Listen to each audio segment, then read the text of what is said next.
안녕하십니까. 저는 울산대학교 이재봉 교수입니다. 매주 1년이 넘도록 이렇게 더우나 추우나 매일 나오시는 애국 시민 여러분, 그리고 블랙 시민 여러분 정말 감사드립니다. 정말 딱한 게, 많은 나라에서 부정선거가 일어나면은 순서가 어떻게 되느냐 하면요, 언론에서 보도를 합니다. 그리고 야당에서 불복선언을 합니다. 그리고 난 다음에 국민들이 그것을 인지하고 거리로 나옵니다. 그러다 보면은 처음에는 집권 세력이 부정을 하지만 나중에는 그것이 정치적 해결이든 아니면 혁명으로 끝나든 또 법적인 해결로 나든 이렇게 끝이 납니다. 그런데 우리나라는 참으로 불행하게도 우리나라 야당은 불복선언은커녕 부정선거에 외면하고 있습니다. 여러분, 전 세계의 모든 나라에서 4.15 총선은 부정선거였다는 것을 다 알고 있고 그 증거들도 명확합니다. 외국에 있는 학자들, 언론가들 다 알고 있습니다. 그리고 그들도 알고 있을 겁니다. 그들도 알고 있습니다. 여러분, 야당도 알고 있습니다. 부정선거라는 것을. 경찰도 알고 있습니다. 지금 여기 나와보시는 경찰분들도 4.15 선거는 부정선거였다는 걸 대부분 알고 계시고 고위직으로 올라가실수록 그거를 모를 수가 없습니다. 그런데 왜 침묵을 할까요? 왜 우리나라에서만 유독 침묵을 할까요? 그 더더군다나 가장 피해 당사자인 야당이 왜 침묵을 할까요?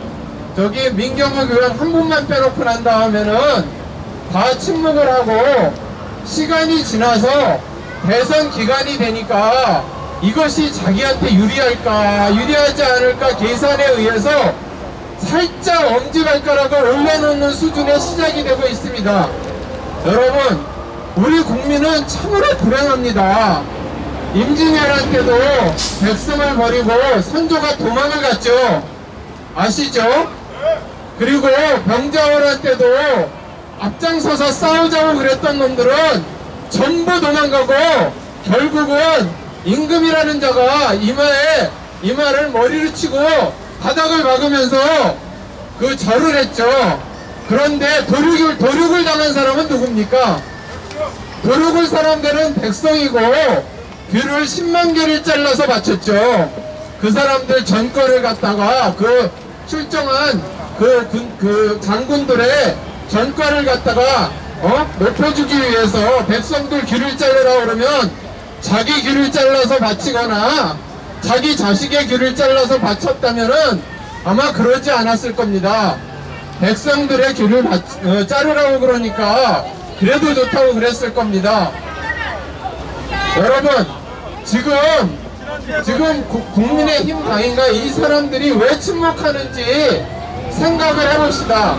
첫 번째 가능성은 그들이 무지해서 그럴 거라고 생각을 하고, 두 번째는 같은 편이기 때문에 그럴 거라고 생각을 하고, 세 번째는 많은 나라에서 중국 공산당의 영향을 받아 선거에 개입을 했고 중국 공산당에 종중화되어 있기 때문에 그럴 거라는 세 가지 시나리오를 갖다 우리가 생각을 해봅시다.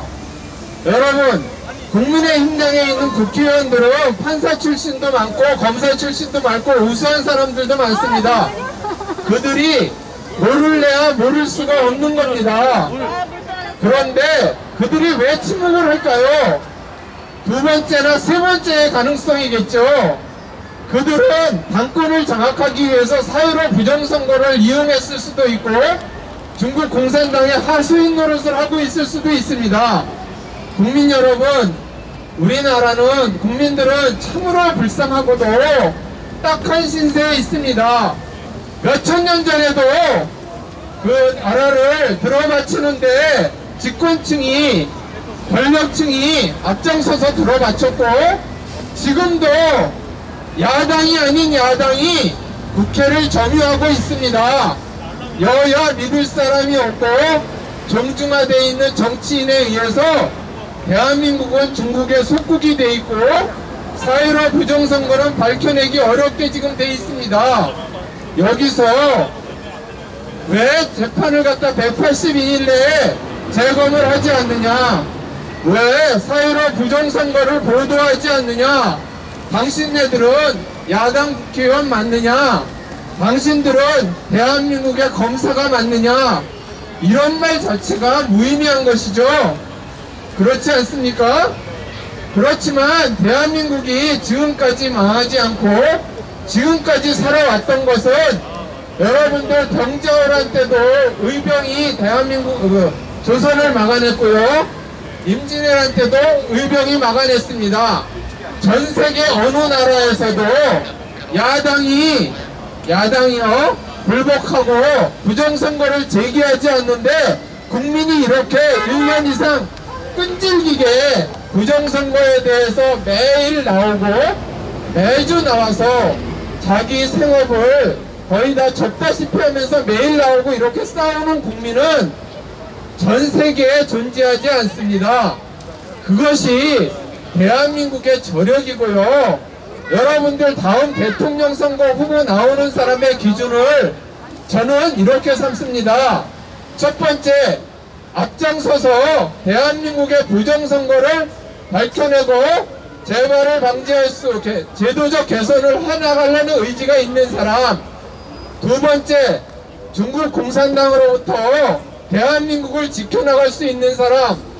세 번째, 박근혜 대통령의 탄핵이 중국 공산당과 야합세력, 지금 그리고 주사파와 여당의 야합세력에 의해서 이루어진 세 가지를 밝혀내서 대한민국의 역사를 바로잡을 수 있는 사람이라면 누구라도 지지할 용의가 있습니다. 그렇지만 그것을 모른다 그러고 그것을 피하려고 그러고 그런다면은 뭐하러 국회의원을 하고 뭐하러 대통령을 하려고 그러는 겁니까? 저는 대통령 후보들한테 묻겠습니다. 당신들은 왜 대통령을 하려고 그럽니까? 대한민국을 팔아먹으려고 그럽니까? 중국 공산당한테 팔아먹으려고 대통령 하려고요? 아니면 문재인같이 돈을 수조 원을 떼어먹어가지고 나라를 갖다가 자기 돈 떼어먹은 거 막아내기 위해서 검찰개혁하기 위해서 그래서 대통령 하려고요? 여러분, 대한민국을 살릴 수 있는 방법은 4.15 부정선거를 밝혀내는 것입니다. 여러 국민들이, 이 거리에 있는 애국시민들이 시간이 100년, 200년이 지나고 많은 시간이 지나고 나면 이전에 임진왜란 때 나라를 구하고 병자호란 때 나라를 구하고 한일 합방 시절에 일제시대 때 독립운동을 한 사람으로 기록이 될 것입니다. 문재인과 지금 야당 정치인들은 이완용이보다 더 나쁜 매국노로 기록이 될 것입니다. 저는 그것을 확신하고 그것을 잘 알고 있습니다.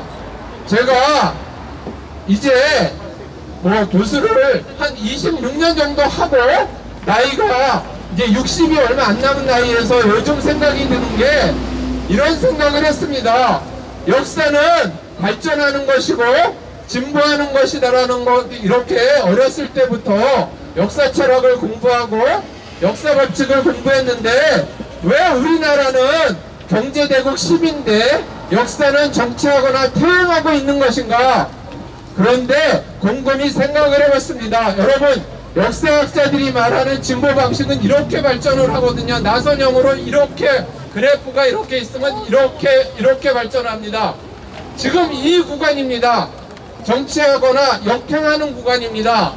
그런데 장기적으로는 이렇게 해서 이렇게 나가죠. 그것은 우리 세대에 못 볼 수도 있고 우리 세대에 중국 공산당의 식민지가 될 수 있지만 시간이 지나면 역사는 진보하는 것입니다. 우리 세대에 정말로 빛을 보지 못하고 영광을 보지 못하고 우리나라가 중국으로부터 해방이 되고 4.15 부정선거가 밝혀지지 않는다 하더라도 50년, 100년이 지나고 200년이 지나면 대한민국의 역사는 전부하는 겁니다. 발전하는 겁니다. 그런데 무엇이 두렵겠습니까?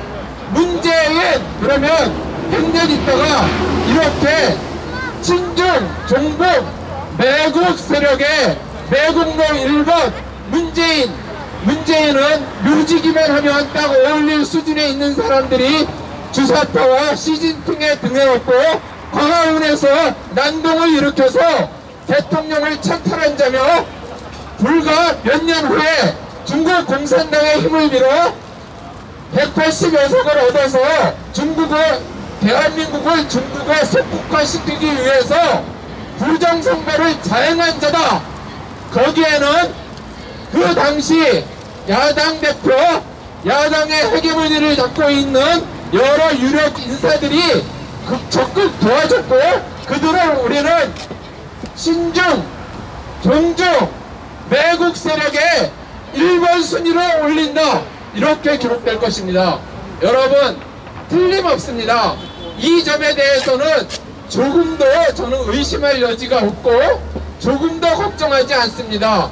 그리고 거기에 부역했던 대법관들, 선관위 위원장들, 이런 사람들 얼마나 치부하고 권력에 얼마나 아부해서 잘 살지는 모르겠는데, 당신네들 손자와 당신들 자식들이 시간이 지나면은 아버지 이름을, 부친의 이름을, 그리고 할아버지의 이름을 다른 사람한테 이야기하지 못하고 조심해서 도망다니는 사람들이 될 겁니다. 여러분, 안 그럴 것 같죠? 절대로 그렇게 부정한 돈이나 부정한 일이나 불법적인 일이나 반역사적인 매국행위가 한 세대, 두 세대, 3세대에 넘어가는 것을 보지 못했습니다. 그러면 이렇게 물을 겁니다. 아니, 김정은은 왜 3세대까지 내려가느냐?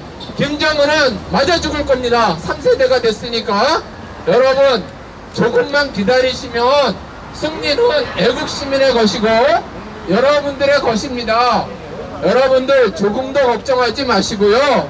여러분들이 승리자이며 역사의 주인입니다. 제가 뭐가 두렵겠습니까? 경찰 여러분들도 지금 이 강남 땅에 나와서 더운데 고생 많으시죠? 지금 이 건물들, 이 땅에 이 건물들, 이 땅들 중국 공산당이 사들인 거 알고 있죠? 제 말이 믿어지지 않으면 가장 규제가 심한, 가장 지금도 언론 검열을 받고 있고 포탈 검열을 받는 네이버에 중국 공산당 대한민국 부동산 침투 이렇게 쳐보십시오. 그러면 다 잘 나와 있을 겁니다.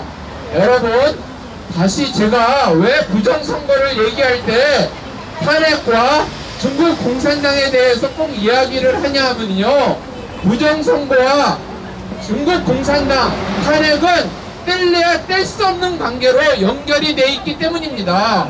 여러분, 그 흐름을 알지 못하면은 여러분 아무것도 코끼리 앞다리를 가지고 코끼리 전체를 조망하게 되는 겁니다. 다시 돌아가서 여러분들 실망하지 마시고요. 지금 현재 있는 야당 대선 후보한테 기대도 크게 하지 마십시오. 그리고 지금 국힘당에 있는 매국 세력을 협조하고 있는 사람들한테도 별로 기대하지 마십시오.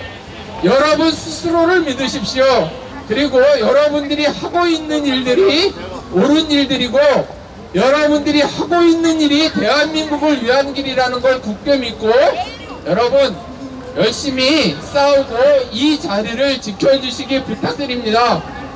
자, 오늘은 우리 1인 시이기 때문에 구호를 하거나 그럴 수는 없지만 제가 그 말을 꼭 하겠습니다. 이 말은 꼭 하겠습니다. 저도 문재인, 너는 절대로 역사가 용서하지 않을 거다. 나는 그것을 잘 알고 있다. 감사합니다. 감사합니다. 문재인 내려와. 자, 어느 분이 하시겠습니까?